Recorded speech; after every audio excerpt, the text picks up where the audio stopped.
verdade, quando se fala em imprensa e igualdade racial, você se apetece no tema e tenta encarar logicamente como um assunto urgente.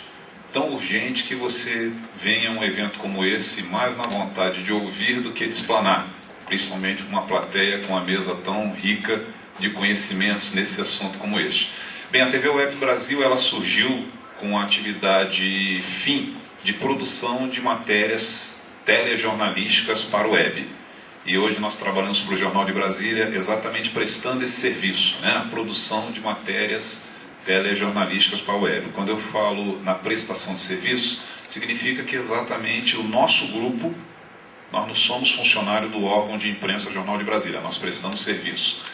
E uma coisa que eu sempre aprendi foi da função social do jornalista, que é exatamente a formatação da opinião pública em cima da informação, embasado na informação verídica, amparada pelos fatos. E aí nós batemos numa tecla.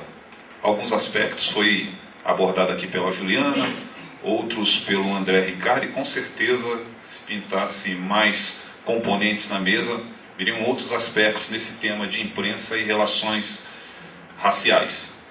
E, para mim, o princípio básico de tudo isso é a questão da falta de informação, falta de conhecimento em alguns órgãos de imprensa e falta de conhecimento em algumas redações. Aí, de repente, eu sou indagado. Peraí, nós estamos trabalhando com jornalistas. Muitos com mestrado, muitos pós-graduados, muitos doutores em jornalismo. Então, torna-se até uma incongruência essa minha fala. Mas veja bem, por mais que hoje encontram-se profissionais competentes na mídia, completamente ignorantes no que diz respeito à história do negro no Brasil e à história do negro nas Américas. E eu me sinto muito feliz que eu trabalho numa redação comandada pelo Jorge Eduardo e detém bastante conhecimento na história. Às vezes, em conversinhas que a gente fica na redação, volta e meia ele vai gravar lá no estúdio do Clica TV e me contou a história do Vasco da Gama, que eu me lembro até hoje. Tá, então são coisas que te apetecem no conhecimento. E isso aí, uma vez eu conversando com o Dr. João Bosco, presente aí na plateia, presidente da Anseabra, ele me colocou que falta muito na imprensa a falta de conhecimento da história do negro no Brasil e a história do negro nas Américas.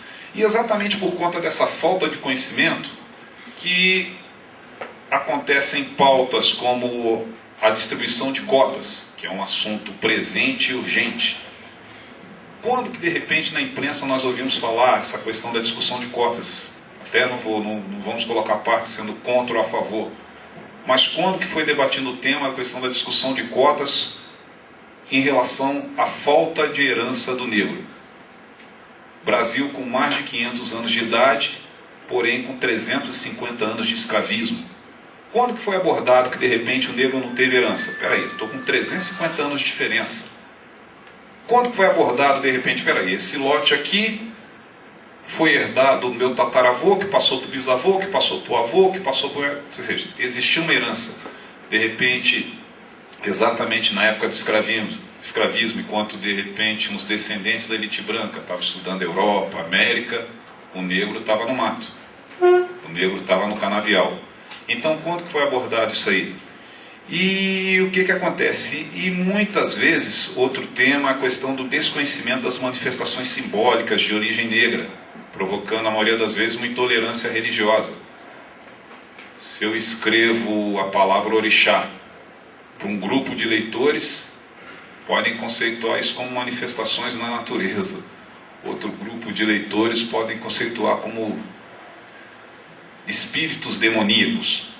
Eu me lembro há muito tempo atrás, que uns 10 anos atrás nós fizemos uma pauta de um grupo que defendia uma certa profissão religiosa, cortando a cabeça de umas estátuas na prainha e afirmando que estava encarando uma guerra religiosa. Nós estamos indo com uma guerra santa. Isso é a figura de nós estamos indo lutar contra o demônio. Isso aconteceu, foi registrado.